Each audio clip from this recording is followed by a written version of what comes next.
بسم اللہ الرحمن الرحیم رب اشرح لی صدری ویسر لی امری واحلل عقدۃ من لسانی یفقہوا قولی رب زدنی علما رب زدنی علما رب یسر ولا تعسر بتمم بالخیر وبک نستعین یا فتاح۔ فرائض اسلام میں نماز کا مقام، پیج نمبر 102۔ اسلام کے فرائض اور اعمال تو بہت ہیں، مگر نماز کو جو مقام دیا گیا ہے اس کی وجہ سے نماز کی اہمیت بہت زیادہ ہے۔ نماز کا بلند مرتبہ اس سے سمجھ لو کہ دوسرے فرائض کا یہی زمین پر رہتے ہوئے حکم دے دیا گیا، اور نماز کے لیے خدا پاک وحدہ لا شریک نے یہ اہتمام فرمایا کہ رسول اکرم صلی اللہ علیہ وسلم کو معراج کرا کر عالم بالا میں عطا فرمائی، اور اسلام کے فرائض میں دنیا میں سب سے پہلے نماز فرض ہوئی، اور آخرت میں سب سے پہلے نماز ہی کا حساب ہوگا، بلکہ آخرت کی کامیابی اور مرادی کا دار و مدار نماز ہی کے ٹھیک نکلنے پر ہوگا۔ حضرت ابو ہریرہ رضی اللہ عنہ ارشاد فرماتے ہیں کہ سرور دو عالم صلی اللہ علیہ وسلم کا ارشاد ہے، ان اول ما یحاسب به العبد یوم القیامہ من عمله صلاته فان صلحت فقد افلح وانجح وان فسدت فقد خاب وخسر۔ مشکات شریف کی روایت ہے، قیامت کے دن بندہ کے اعمال کا جو حساب ہوگا ان میں سب سے اول نماز کا نمبر ہوگا۔ اگر نماز ٹھیک نکلی تو وہ بندہ کامیاب ہوگا اور بامراد ہوگا، اور اگر نماز خراب نکلی تو ناکام ہوگا اور خسارے میں پڑے گا، یعنی نقصان اٹھانے والا ہوگا۔ تو اسی لیے نماز کے فرائض کو ہمیں دھیان میں رکھتے ہوئے نماز کو کبھی قضا نہیں کرنا چاہیے، اور قیامت کے دن نماز ہی کے اچھا ہونے پر ہمارے ساتھ فیصلہ کیا جائے گا۔ اور بہت سے لوگ نماز نہیں پڑھتے، سمجھتے ہیں کہ باقی ساری چیزیں تو ہم اچھی کرتے ہیں، تو ایسا نہیں ہے۔ نماز کا الگ مقام ہے، باقی چیزوں کا الگ مقام ہے، ہر ایک کا۔ اب ایسا نہیں کہہ سکتے کہ وہ نماز پڑھتی ہے باقی گناہ کرتی ہے تو بہت اچھی ہے۔ جو نماز پڑھتی ہے اس کو الگ ثواب دیا جائے گا، لیکن جو گناہ کرتی ہے اس پر پکڑ بھی ہوگا۔ اسی طریقے سے جو انسان یہ کہے کہ میں نماز نہیں پڑھتا لیکن میں غریبوں کی مدد بہت کرتا ہوں، میں صدقہ بہت کرتا ہوں، میں لوگوں کی مدد بہت کرتا ہوں، تو اس کو اس کا ثواب تو مل جائے گا، لیکن نماز چھوڑنے کا جو گناہ ہے وہ ضرور ملے گا۔ تو اسی لیے جو نماز کی کامیابی ہے، یعنی آخرت کی جو کامیابی ہے، سب سے بڑی کامیابی ہے۔ جو لوگ دین اسلام کے پیروی ہیں، یعنی دین اسلام کے راستے پر چلنے والے ہیں، قرآن و سنت کو حق مانتے ہیں، ان کے نزدیک آخرت کی کامیابی سے بڑھ کر کوئی چیز نہیں۔ جب یہ معلوم ہو گیا کہ آخرت کی کامیابی نماز میں ہے، تو نماز کو پابندی سے پڑھنا، سارے کاموں سے زیادہ بڑھ کر ماننا۔ نماز کی وجہ سے ذرا سے آرام میں فرق آتا ہو، کسی دنیاوی کام میں تھوڑا بہت نقصان ہو جاتا ہو، تو عقل مند آدمی کے لیے آخرت کے بے انتہائی کامیابی کے سامنے اس کی کچھ حقیقت نہیں۔ یعنی آج جو ہمارا حال ہے اسی طرح ہے کہ تھوڑا سا دنیا کا کام ہو یا وقت کی قلت ہو تو سب سے پہلے ہم نماز کو چھوڑنا پسند کرتے ہیں، جبکہ نماز کو چھوڑنا بہت زیادہ خسارے کی بات ہے۔ یعنی ہمیں اللہ کی نعمتوں کو یاد رکھنا چاہیے کہ آخرت میں اللہ کے یہاں باغ ہیں جن میں نہریں ہیں، اور سونے کے درخت کا خیال کرو، پھر دوزخ کی آگ کا بھی تصور کرو۔ یعنی جب نماز چھوٹ جائے تو دوزخ کی آگ کا تصور کرو جو دنیا کی آگ سے 69 درجہ زیادہ گرم ہے۔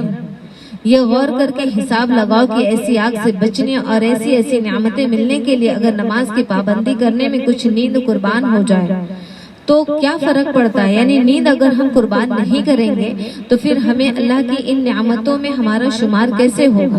یعنی اللہ نے جو نعمتوں کا وعدہ کر رکھا ہے وہ ہمیں کیسے ملیں گے؟ کوئی بھی اگر بہت اعلیٰ درجے کی چیز ہمارے حصے میں آتی ہے تو ہمیں قربانی بھی اتنی دینی پڑتی ہے۔ یعنی انسان ایسا نہیں کہ جب نیند کھلے گی تب پڑھ لیا جائے گا۔ آپ کو صبح کی نماز کے لیے اپنی نیند کو قربان کرنا، چاہے ٹھنڈی ہو چاہے جو بھی موسم ہو، اور پھر وہیں پر ٹھنڈی کے موسم میں وضو کرنا صرف اپنے رب کی محبت میں، تب اللہ کو پتہ لگتا ہے کہ بندہ واقعی مجھ سے محبت کرتا ہے۔ تو اسی لیے نماز کو نہیں چھوڑنا چاہیے، کیونکہ نماز ہی بندے کو نجات دلائے گی۔ جب قبر میں بندہ تنہا رہ جائے گا تو کہتے ہیں کہ یہی اس کے اعمال ہیں جن کو اللہ تعالیٰ ایک انسانی شکل میں، نورانی شکل میں تبدیل کر دے گا، اور قبر میں وہ اس کی تنہائی کو دور کرے گا۔ یعنی مردے کو یہ خیال نہیں آئے گا کہ میں قبر میں اکیلا ہوں، یعنی اس کو ایسا لگے گا کہ میرے ساتھ کوئی اور ہے میرے دل کو بہلانے کے لیے.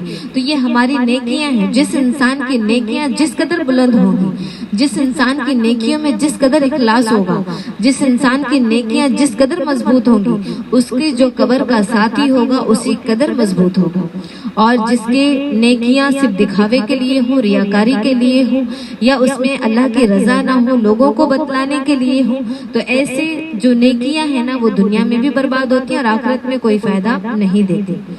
ایک نماز کی قیمت کی قدر کرو. سرور دو عالم صلی اللہ علیہ وسلم نے ارشاد فرمایا الذی تفوتہ صلاۃ العصر فکأنما وطر اہلہ ومہلہ.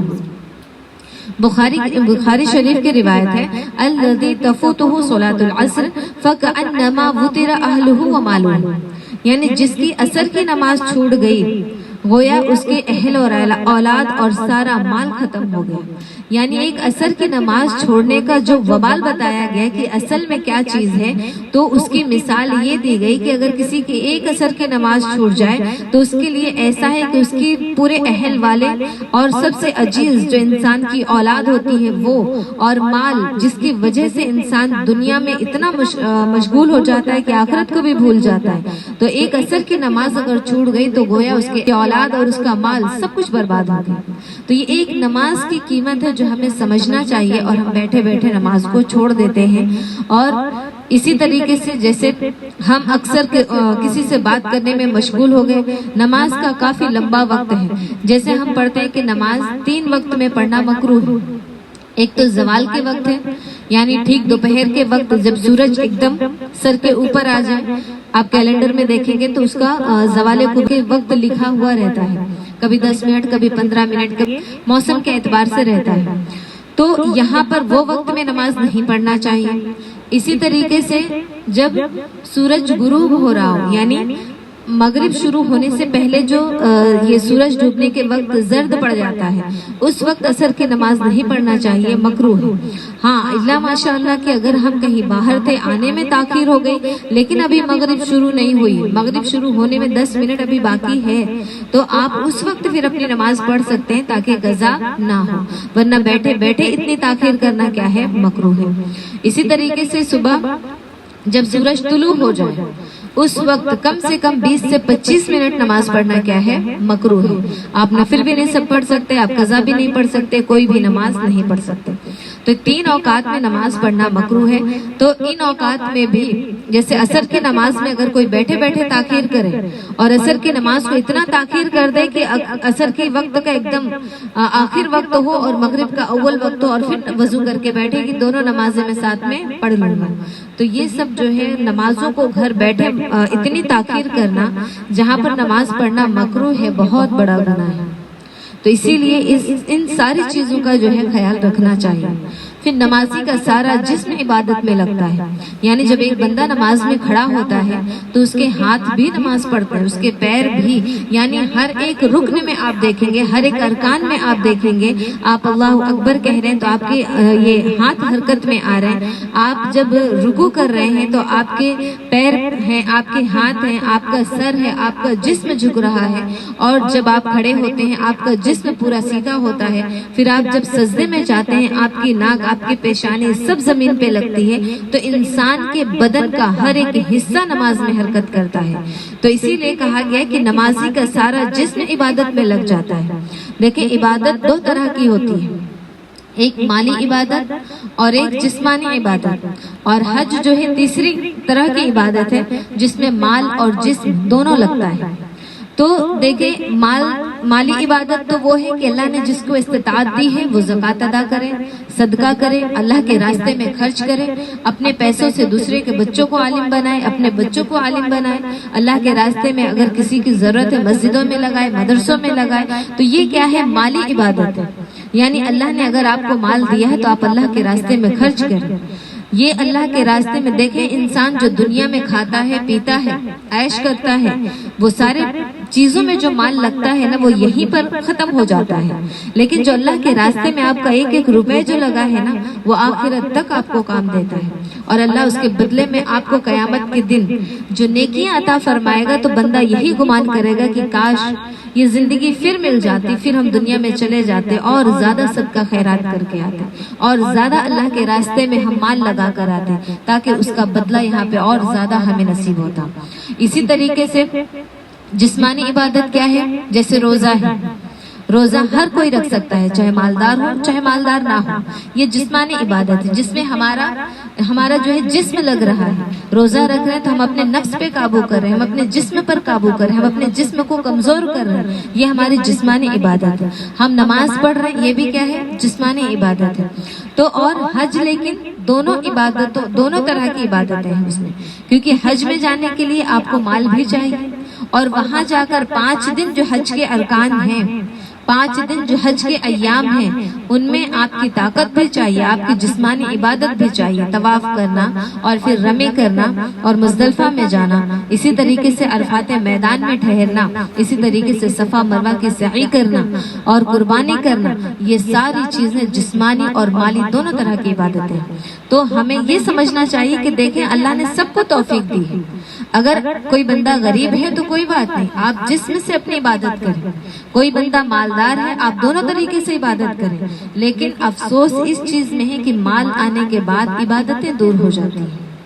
جب اللہ مال دے دیتے ہیں تو صرف مال میں انسان اتنا گم ہو جاتا ہے، اتنا کھو جاتا ہے کہ پھر ہم عبادت سے دور چلے جاتے ہیں۔ تو یہی وجہ ہے کہ جن کے پاس مال ہے اور اللہ نے ان کے دلوں کو اپنی طرف اتنا مائل کر رکھا ہے کہ وہ اس مال کو بھی اللہ کے لیے خرچ کرتے ہیں، تو ایسا مال ان کے لیے مبارک ثابت ہوتا ہے۔ لیکن جس مال کی وجہ سے انسان اللہ سے دور ہو جائے، عبادت سے دور ہو جائے اور زیادہ اللہ کی نافرمانی کرنے لگے، اپنے نبی کے راستے سے بغاوت کرنے لگے، تو وہ مال اس کے لیے فتنہ بن جاتا ہے۔ تو یہ ہمارے اوپر ہے کہ ہم سوچیں کہ ہمارا مال کس درجے کا ہے اور ہم یہ دیکھیں کہ ہمارا جو جسم میں طاقت، اسی لیے کہتے ہیں کہ انسان کا جو ہر عمل ہے نا نیت پر ڈیپینڈ کرتا ہے۔ یعنی اگر آپ کھانا ہر انسان کی ضرورت ہے، ایمان والے بھی کھاتے ہیں، غیر ایمان والے بھی کھاتے ہیں، لیکن ایمان والا جب بھی کھانا کھائے خالی نیت کر لے کہ یا اللہ میں یہ جو کھانا کھا رہا ہوں جو بھی ہے، اور اس کھانے سے جو مجھے طاقت ملے گی نا میں اس طاقت کو تیری عبادت میں لگاؤں گا، تو اس کا کھانا کھانا بھی عبادت ہے، اس کھانے سے جو اس کو قوت ملتی ہے وہ بھی عبادت ہے۔ اسی لیے کہتے ہیں نا کہ انسان کی نیت اگر درست ہو جائے نا تو وہ ہر لمحہ نیکی میں شمار ہونے لگے۔ اگر ہم دین کی مجلس میں بیٹھتے ہیں یہ سوچ کر بیٹھے کہ اللہ کچھ چیزیں ہمیں آتی ہیں کچھ چیزیں نہیں آتی ہیں، جو آتی ہیں اس کو تازہ کرنے کے لیے بیٹھے، جو نہیں آتی اس کو سیکھنے کے لیے بیٹھے، تو اللہ اس پر کتنا اجر دے گا۔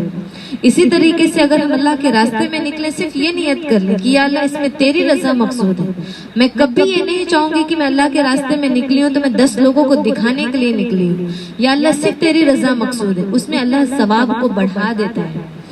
جس بھی نیکی میں اللہ کی نیت لگ گئی اس کا ثواب آپ پھر کاؤنٹ نہیں کر سکتے کہ اللہ کتنا عطا فرمائے گا۔ لیکن جس میں ریاکاری آ گئی تو اللہ قیامت کے دن کیا فرمائے گا؟ تم نے لوگوں کے لیے کیا تھا نا یہ اعمال، جا کے لوگوں سے آج سوال کرو، جن لوگوں کے لیے تم نے یہ نیکی کی تھی انہی سے جا کے مدد طلب کرو، آج میرے پاس تمہیں دینے کے لیے کچھ بھی نہیں ہے۔ تو ہمارا جو اخلاق اور اخلاص کہتے ہیں خالص اللہ کی رضا کے لیے ہر کام کرنا۔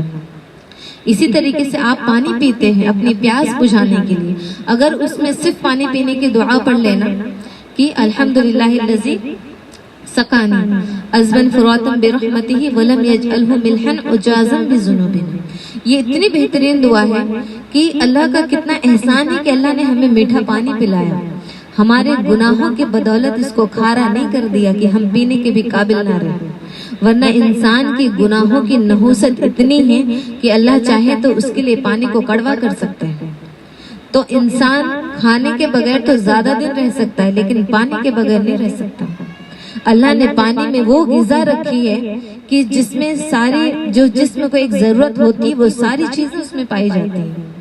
تو اللہ سے تو کتنا ہم کہتے ہیں کہ یہ جو ہم دعا یاد کرتے ہیں ہم کو یہ دعاؤں کا مقصد نہیں پتا، بلکہ ہمیں یہ سوچنا چاہیے کہ جو ہمارے نبی ہمیں دعا بتا کر گئے ہیں ان دعاؤں میں اتنی برکت ہے، اور اللہ نے ان دعاؤں کی برکت اور رحمت اتنی رکھی ہے کہ آپ اگر ایک دعا پانی پینے کے لیے پڑھ لیتے ہیں، اللہ تعالیٰ آپ کو کبھی پیاسا نہیں رکھے گا، کیونکہ اللہ کو پتہ ہے کہ میری بندی پانی پیتی ہے تو میرا شکر ادا کرتی ہے، کھانا کھاتی ہے تو میرا شکر ادا کرتی ہے۔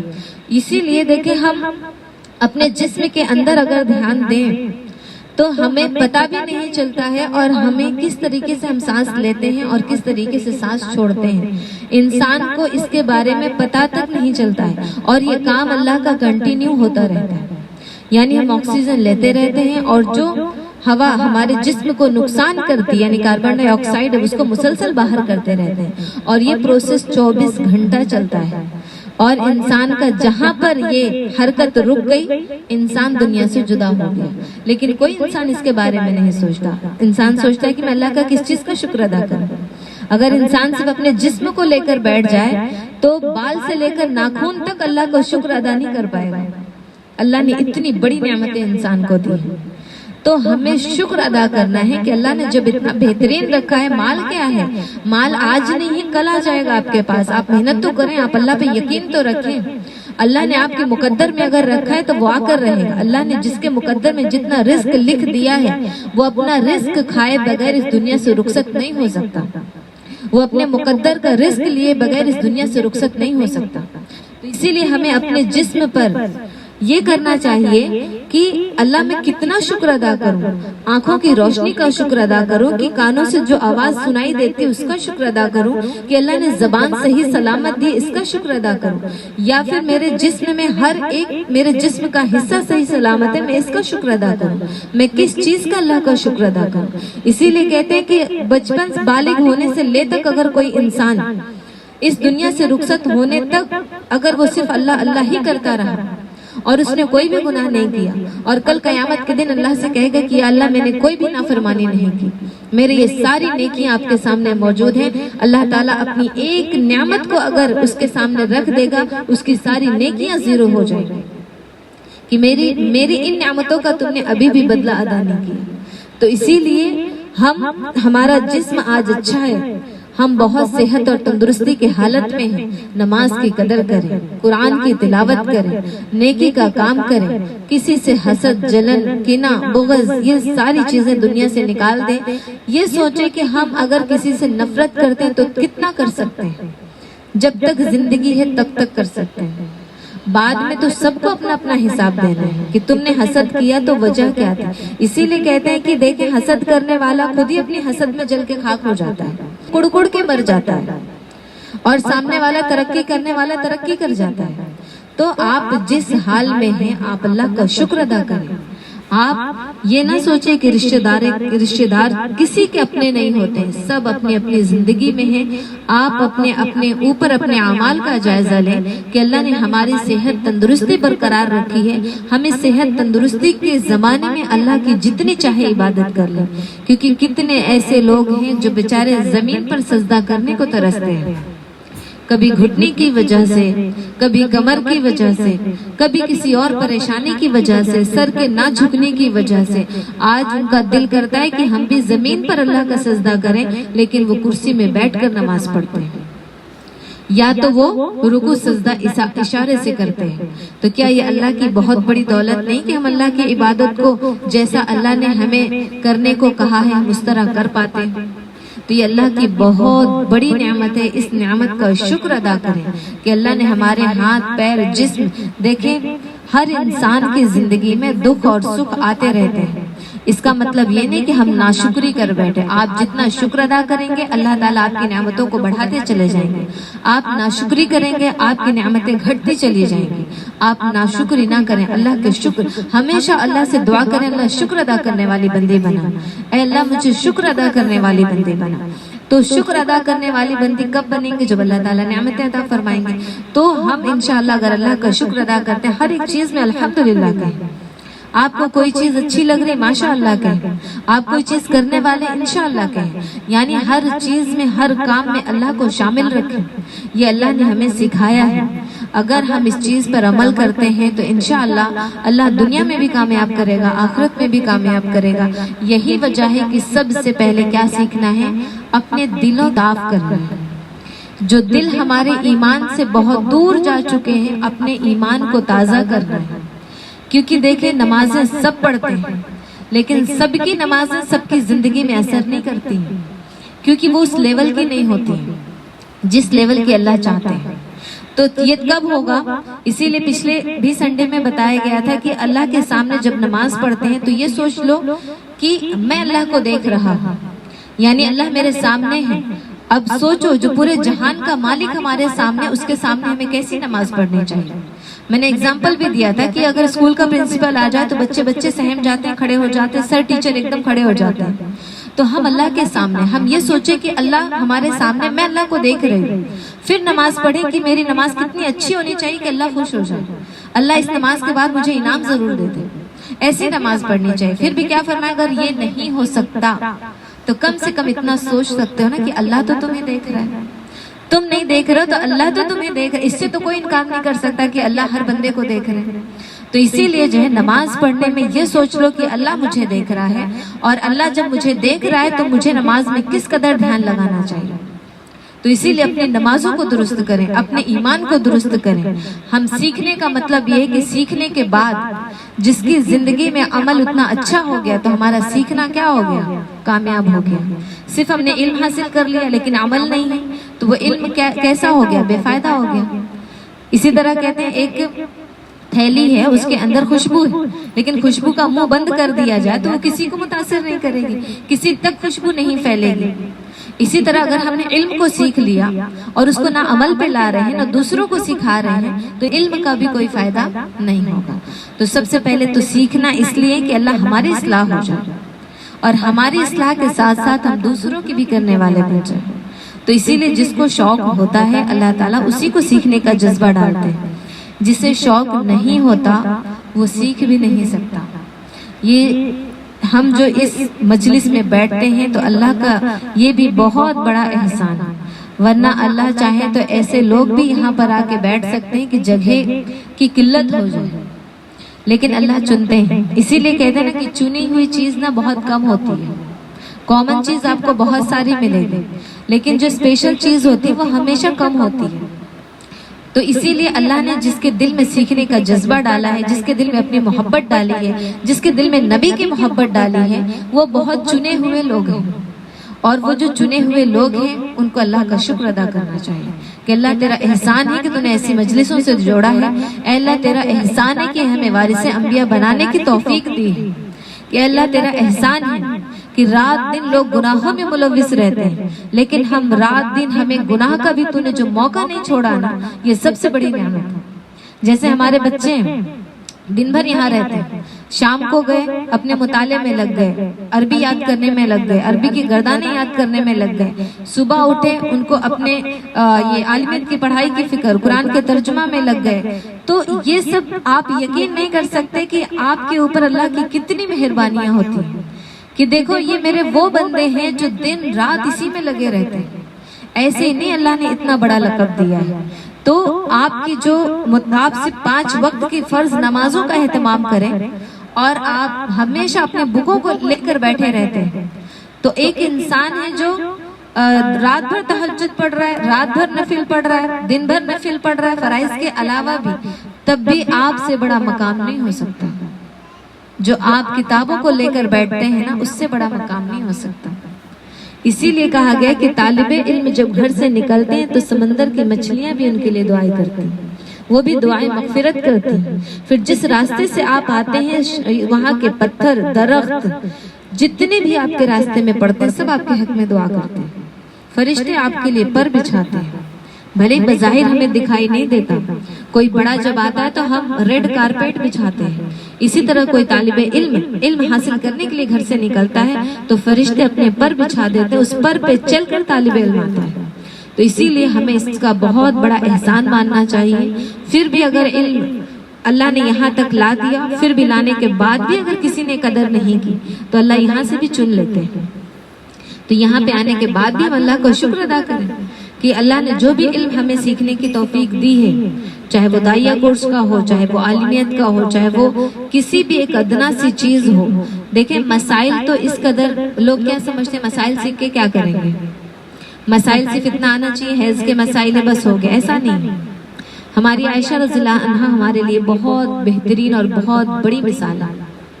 عائشہ رضی اللہ عنہا بہت بڑی مثال ہے عورتوں کے لیے، آئیڈیل بنا سکتے ہیں تو ان کو بنانا چاہیے، نہیں عائشہ رضی اللہ عنہا کو بنانا چاہیے کہ ہمارے نبی کے اس دنیا فانی سے تشریف لے جانے کے بعد انہوں نے جو دین کو سنبھالا ہے تو واقعی قابل تعریف۔ تو اسی لیے کہتے ہیں کہ اگر ابھی ہمیں تیمم کی ضرورت نہیں ہے، لیکن تیمم کی ضرورت نہ ہونے کے باوجود بھی تیمم کے مسئلے کو سیکھنا 1000 نفل سے زیادہ بہتر ہے، 1000 رکعت نفل نماز پڑھنے سے زیادہ بہتر ہے۔ تو ابھی ہمیں تیمم کی ضرورت نہیں، پھر بھی ہم تیمم کے مسائل پڑھ رہے ہیں، پھر بھی ہم تیمم کی جتنی چیزیں ہم سیکھ رہے ہیں، ہمیں ابھی کنویں کی ضرورت نہیں لیکن کنویں کے مسائل سیکھ رہے ہیں، ابھی ہمیں ہم صحت اور تندرستی کی حالت میں پھر بھی ہم مریض کی نماز سیکھ رہے ہیں۔ تو اسی طریقے سے یہ سارے مسائل کا سیکھنا ضرورت ابھی نہیں ہے، پھر بھی 1000 رکعت نفل نماز پڑھنے سے زیادہ بہتر ہے۔ تو ہمیشہ یاد رکھیں ان مسائل کو آپ سیکھیں گے، آپ کے بچے بچپن سے سیکھیں گے۔ سوچیے آج ایسے بھی مسلمانوں کے گھر ہیں کہ صبح اٹھتے ہی گانے شروع ہو جاتے ہیں، ٹی وی شروع ہو جاتی ہے اور پکچر شروع ہو جاتی ہے، اور اس کے بعد گھومنا پھرنا شروع ہو جاتا ہے، پارٹی شروع ہو جاتی ہے، اور یہ کب تک چلتا ہے؟ سونے تک چلتا ہے۔ تو جس گھر میں 24 گھنٹہ نہ کلمے کی آواز آئے، نہ قرآن کی آواز آئے، نہ کسی کے سجدے کو دیکھا جائے، تو سوچئے وہ گھر میں کتنی بڑی نحوست ہوگی، اور اس گھر کے بچے کس طرح تیار ہوں گے آپ خود گمان کریے۔ تو کیا آپ کے گھر اللہ کی برکت سے اتنے برکت والے نہیں ہیں کہ جہاں پہ ہر لوگ نماز پڑھ رہے ہیں؟ آپ کے گھروں میں، آپ کے گھروں میں اگر 5 لوگ ہیں 5 وقت کی نماز پڑھتے ہیں، تو سوچئے آپ کے گھر میں کتنے سجدے ادا ہو رہے ہیں۔ سوچئے اگر 5 لوگ ہیں، 5 لوگ 2 ٹائم قرآن پڑھ رہے ہیں، تو سوچئے 10 ٹائم آپ کے گھر میں قرآن کی تلاوت ہو رہی ہے، آپ کا گھر کتنا برکت اور رحمت والا ہو جائے گا۔ تو یہ اپنے اوپر ہے، ہم کیسے اپنے گھر کو بنائیں یہ اپنے اوپر ہے۔ ہم جتنا ہو سکے اللہ کا ذکر کریں، اللہ کی تسبیح بیان کریں۔ ضروری نہیں کہ آپ کو مصلی پہ بیٹھ کر ہی بس دن بھر اللہ اللہ ہی کرتے رہنا ہے، نہیں، نماز پڑھیں، تھوڑی دیر تلاوت کریں، اس کے بعد اپنے کام میں لگ جائیں۔ آپ دل میں بھی اللہ کی تسبیح کریں، اس میں بھی بہت بڑا ثواب ہے۔ آپ جو کھانا بنا رہے صرف اتنا نیت کر لیں کہ اللہ یہ کھانا میں تیرے بندوں کے لیے بنا رہے ہیں تاکہ تیرے بندوں کا پیٹ بھر سکے، اس میں بنانے والے کو ثواب ہے۔ اس لیے کہا نا کہ آپ نیت کرتے جائیں، خالی نیت کرتے جائیں۔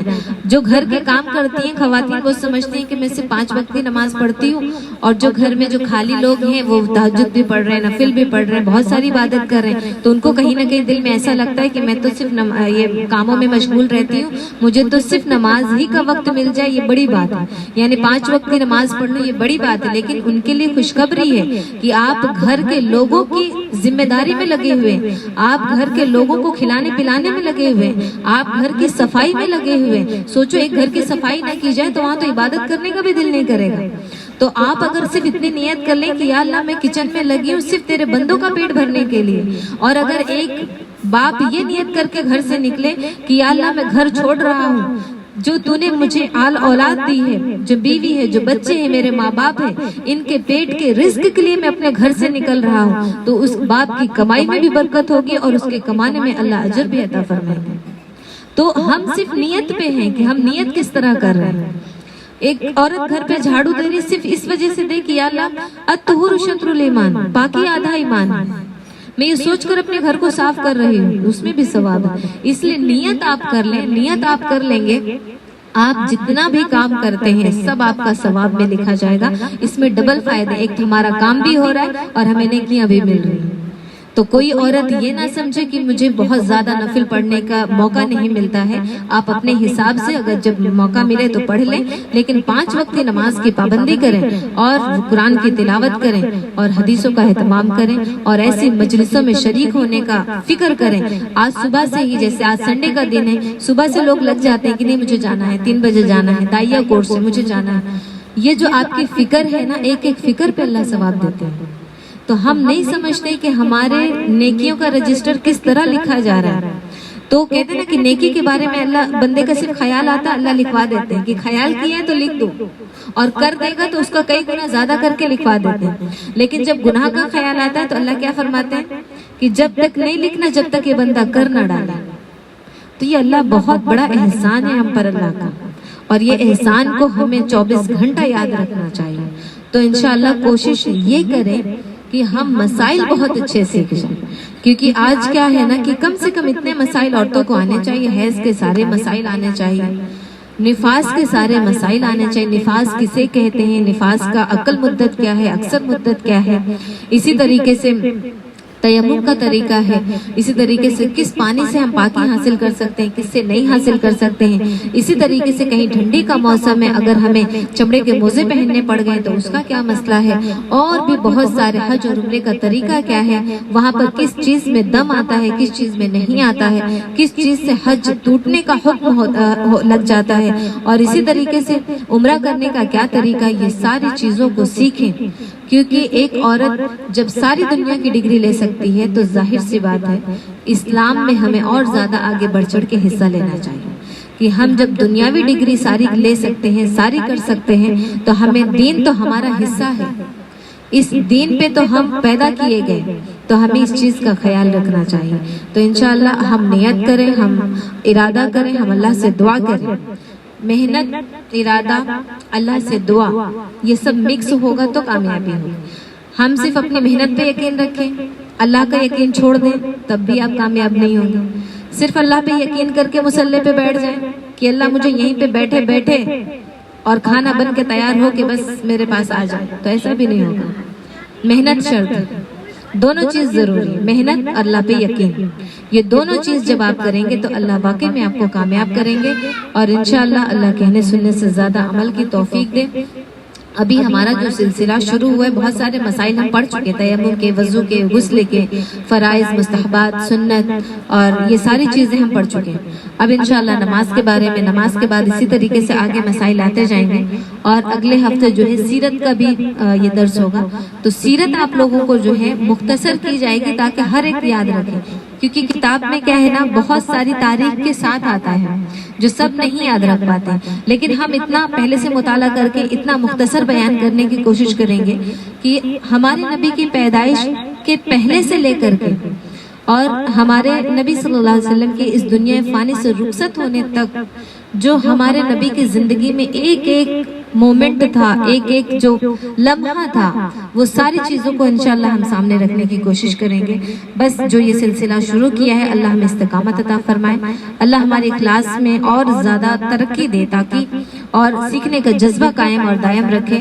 دیکھیں ابھی اکثر ایسا ہو جاتا ہے کہ ایک ہی دن ایسا آتا ہے کہ سارے لوگ ابسنٹ ہو جاتے ہیں, جیسے آج بہت سارے لوگ ابسنٹ ہو گئے, تو ایسا ہو جاتا ہے کہ ایک ہی ساتھ سب ابسنٹ ہو جاتے ہیں. تو کوئی بات نہیں, انشاءاللہ وہ تو مل جائے گا گروپ میں, پچھلا والا بھی ڈالنا ہے تو یہ تو مل جائے گا. لیکن یہاں آنے کی جو برکت ہے نا وہ بہت الگ ہے, یہاں آنے کی ایک الگ ہی برکت ہے.